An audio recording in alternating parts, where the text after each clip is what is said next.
Friday's heated exchange between Ukrainian President Vladimir Zelensky and President Trump, along with Vice President J.D. Vance in the Oval Office, turned heads all across America and literally around the world. And no doubt among those who watched and analyzed Friday's incident were leaders in China and Taiwan who have been uncertain about America's commitment to that country, to Taiwan, after their experience with the schizophrenic Biden administration. So how have they and the rest of the world been viewing the Trump administration's interactions with Russia and Ukraine, and what might those implications be globally? Joining me now to discuss this, Dr. A.J. Nolte, Chair of the Government Graduate Program and Director of the International Development Ministries Program at Regent University, is also the Director of the Institute for Israel Studies at Regent University. Dr. Nolte, welcome back to Washington Watch. Thanks for joining us. Tony, it's great to join you this morning. I'm jealous that you're in Jerusalem, but I'm happy to be with you remotely regardless. Well, it's a beautiful day here.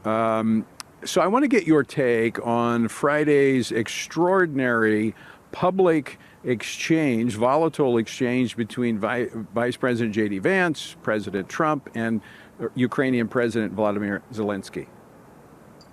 I think you're right in describing it as historic and unprecedented. And oftentimes when we talk about historic and unprecedented things happening in the Trump administration, we talk about them in terms of this is a good thing. I would not describe Friday's exchange as historic in that sense. I would say it's not a good thing for a couple of reasons. One, I think obviously allies are going to have disagreements, but normally for purposes of diplomacy, we tend to want to keep those disagreements quiet. We want to keep them behind the scenes, and we want to present a united front, especially when you're going into tough negotiations and difficult negotiations with Vladimir Putin, who we know from past history is going to take any advantage that he can possibly find. And so my first thought is, as John McCain once said to Barack Obama in the first presidential debate that they had about talking about bombing Pakistan, you don't say that out loud.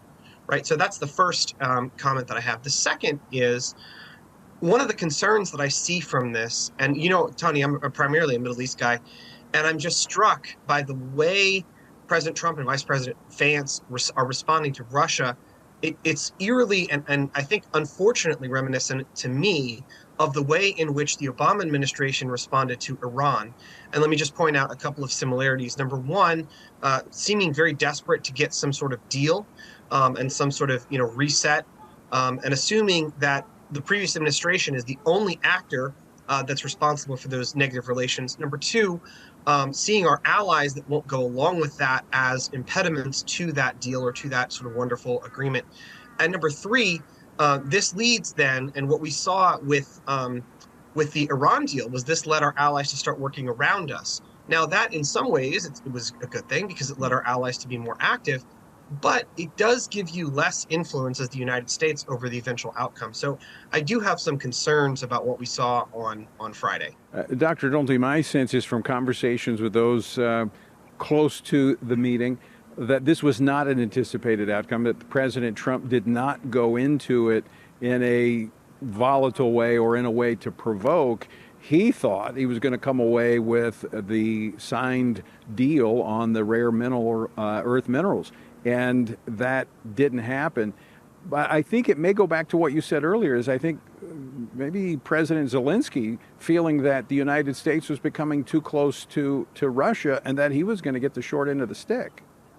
I think that's part of it. I think also, I would say Zelensky tactically made a couple of mistakes. One, I think he should have had an interpreter with him. It was obvious that some of the things that he was saying were not translating perfectly. And number two, I think he let himself get baited into a debate with Vice President Vance, who I think President Trump is not particularly ideological when it comes to Russia and Ukraine. I think that, J.D. Vance, whether you like this or don't like this, has an ideological pre-commitment to America doing less abroad.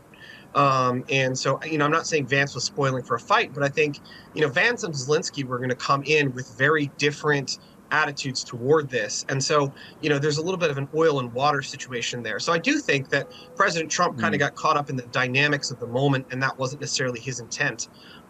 So, but I think if I were Zelensky, I probably would have come in with an interpreter. I would have come in expecting, Vance was going to try to push buttons and maybe try to not respond to that. So I think there's plenty of blame to go around in this situation. And my Yeah. question is, where was the person who was going to say, hey guys, obviously this is a very heated exchange. We have some stuff to work out. Let's go sit down around the table behind the scenes and get a deal done.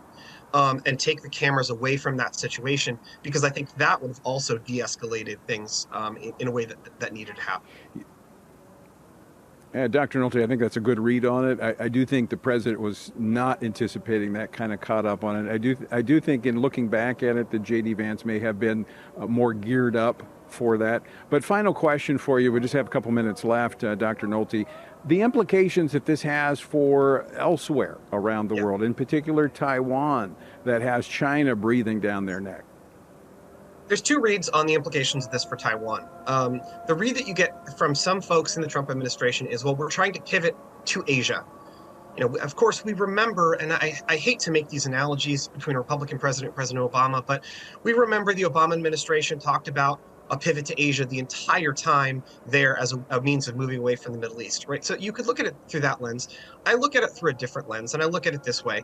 If I'm the Taiwanese and I see a democratic country, obviously Ukraine has problems with corruption and it's imperfect, but I see a smaller country that's reasonably democratic being invaded by a neighbor, and I see the US maybe not wanting to back that country to the same extent. And I'm wondering, will they take the same approach toward Taiwan if China starts to push and China starts to get aggressive? And so I do think this has potentially negative implications for our ability to deter China, which is our goal, right? To deter China from attacking Taiwan, because it might make the Chinese think that we're irresolute and make Taiwan think that maybe we won't defend them as much as we should. Yeah, that I can see that would put them on edge. Hopefully, it looks like there is a cooling off period, and the parties will get back together, President Trump, President Zelensky, and work toward a peace there between Ukraine and Russia. Dr. Nolte, always great to talk with you. Thanks so much for joining us today. Thank you, and I hope I'm wrong, but we'll see what happens. Thanks, Tony.